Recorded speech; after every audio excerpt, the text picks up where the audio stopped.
तो आज हमें क्या पढ़ना है, हमें पढ़ना है ओवरहेड। ठीक है, तो ओवरहेड क्या है बेसिकली, ओवरहेड क्या है बेसिकली, तो ओवरहेड एक तरीके का एक इनडायरेक्ट एक्सपेंस है। ठीक है, ओवरहेड क्या है बेसिकली, एक इनडायरेक्ट एक्सपेंस है। ठीक है, ओवरहेड पता है हमारे पास कैसे कैसे होते हैं। फैक्ट्री ओवरहेड हो सकता है, एडमिन ओवरहेड हो सकता है, सेलिंग एंड डिस्ट्रीब्यूशन ओवरहेड हो सकता है। ये हम पढ़ेंगे जब हम कॉस्ट शीट पढ़ेंगे, तो उसमें हम पढ़ेंगे कि फैक्ट्री ओवरहेड हो सकता है, एडमिन ओवरहेड हो सकता है, सेलिंग एंड डिस्ट्रीब्यूशन ओवरहेड हो सकता है। अच्छा, ओवरहेड को निकालते कैसे हैं, तो हम ओवरहेड को निकालते हैं, एक होता है हमारे पास डायरेक्ट मेथड ओवरहेड को निकालने का। ठीक है, इसके बाद एक होता है हमारे पास यहाँ पे स्टेप लैडर मेथड। इसके बाद होता है हमारे पास में एक इक्वेशन मेथड। एक होता है हमारे पास में ट्रायल एंड एरर मेथड। मैं पहले बता दूं, जो सितंबर 25 था उस एग्ज़ाम में इक्वेशन मेथड आया था, तो मेरे अकॉर्डिंगली आगे आने वाले एग्जामिनेशंस में स्टेप डेविएशन डायरेक्ट या फिर trial and error method important हो सकता है। ठीक है, आगे चलते हैं। आपको यहाँ पे समझना है ओवरहेड रिकवरी रेट्स क्या होते हैं। ओवरहेड के रिकवरी रेट्स, ठीक है, क्या होते हैं ओवरहेड के रिकवरी रेट्स, देखते हैं। मतलब ये ऐसा होता है कि कितने बेसिस पर, यानी कि मटेरियल के बेसिस पे ओवरहेड का कितना परसेंटेज, इस तरीके से।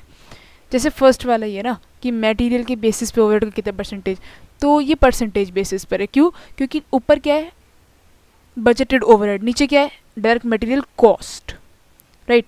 तो ये भी रुपया में है और ये भी रुपीज़ में है, तो ये कैसे आएगा, ये परसेंटेज बेसिस पे आ जाएगा। तो परसेंटेज बेसिस पे आ जाएगा, मतलब इसमें हम 100 मल्टीप्लाई कर सकते हैं।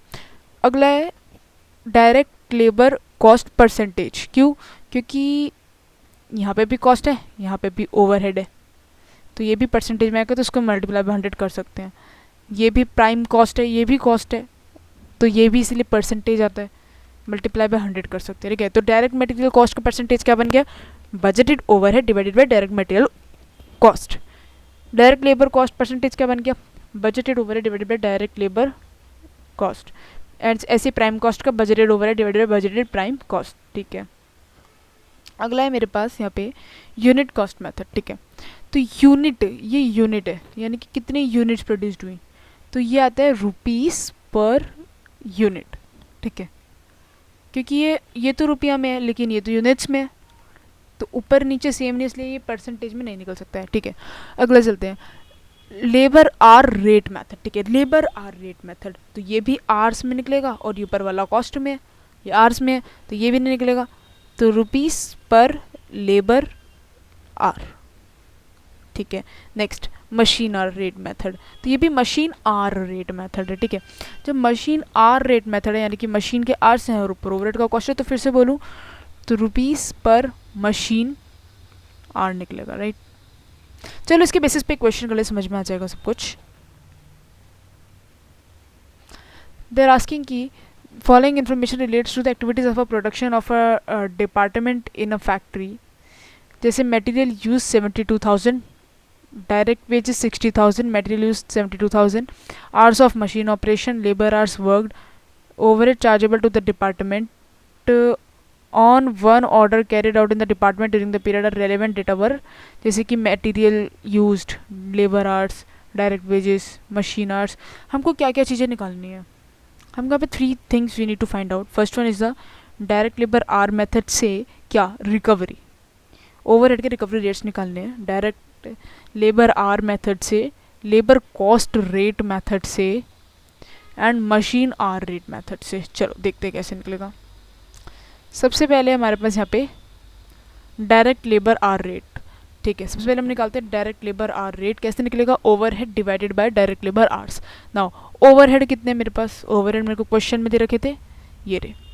नाउ डायरेक्ट लेबर आर्स कितने मेरे पास में 24,000, ये रहा ना लेबर आर्स वर्कड। ठीक है, तो ये कैसे निकल गया मेरे पास ₹2 पर लेबर आर, क्योंकि ये आर के रेट पे, अगर ये कॉस्ट मांग ले, ये कॉस्ट है ना, तो आपको डिवाइडेड बाय कॉस्ट करना पड़ेगा, एंड ये आपका परसेंटेज बेसिस पे निकलेगा, क्योंकि कॉस्ट है ऊपर नीचे दोनों रुपीज़ सेम।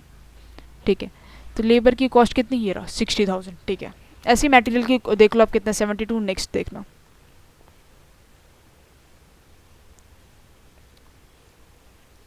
अच्छा मटेरियल की यूज़ ही नहीं है हमारे, क्योंकि यहाँ पे मशीन आर रेट है, ठीक है। क्यों? क्योंकि तीन ही बोला था यहाँ पे हमसे, एक direct labour hour rate, direct labour cost rate and machine hour rate, ठीक है। नेक्स्ट हमसे मशीन आर रेट के बारे में कह रहे हैं, overhead divided by machine hours. Now machine hours कितने हैं, तो मशीन आवर्स मेरे पास कितने हैं 20,000, ठीक है। 20,000 कैसे, ये रहा ना 20,000, ओके। तो ये क्या है मेरे पास में मशीन आवर, ओवरहेड 48,000, तो ₹2.40 पर मशीन आवर्स, ठीक है। नाउ अब मुझे यहाँ पे कॉस्ट ऑफ ऑर्डर की है कि स्टेटमेंट बनाकर इनको देना पड़ेगा। क्या? जैसे कि सबसे पहले मेरे पास direct material cost, direct labour cost fixed है, जो क्वेश्चन में दे रखा है, सब में सेम रहेगी। कैसे? हमसे तीन मेथड मांगे थे, एक डायरेक्ट लेबर आर्ट्स, एक direct labour cost and machine hours, okay. Okay, तो मशीन की कॉस्ट कितनी है एंड लेबर की कॉस्ट कितनी है, ठीक है। तो मशीन तो मुझे मिल गया 4,000 एंड डायरेक्ट वेजेस मुझे मिल गया कितना, 3,300। तो ये मेरा सब में कॉमन ही रहने वाला है, यस। तो 4,000 इन दोनों को मैंने ऐड किया, I got prime cost, direct material plus direct labour is equals to में प्राइम कॉस्ट, ठीक है, इज इक्वल्स टू में प्राइम कॉस्ट, ओके।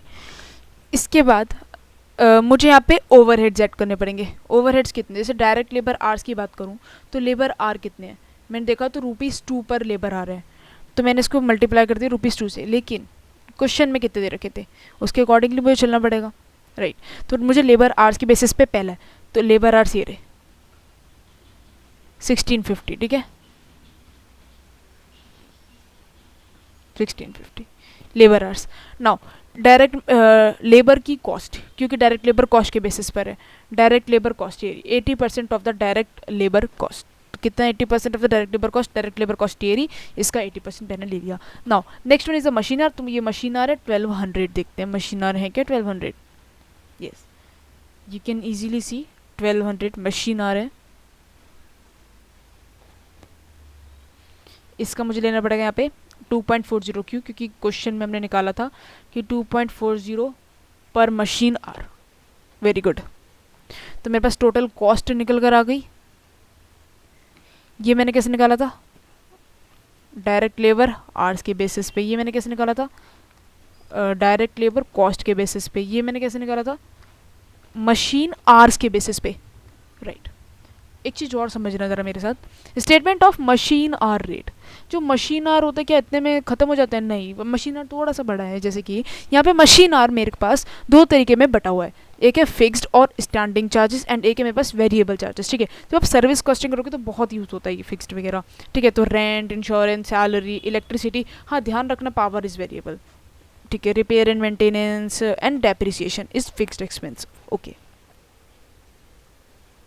फिर मैंने वेरिएबल लिया सारे, जैसे पावर मैंने बोला ना पावर, ठीक है, repairs and maintenance, depreciation. Now ये total fixed cost plus total variable cost, total cost effective machine hour से मैंने डिवाइड कर दिया, तो मेरे पास क्या मिल गया machine hour rate, okay. Thank you very much, इसको ध्यान रखना, नेक्स्ट वीडियो में इससे रिलेटेड क्वेश्चन भी करेंगे। Thank you.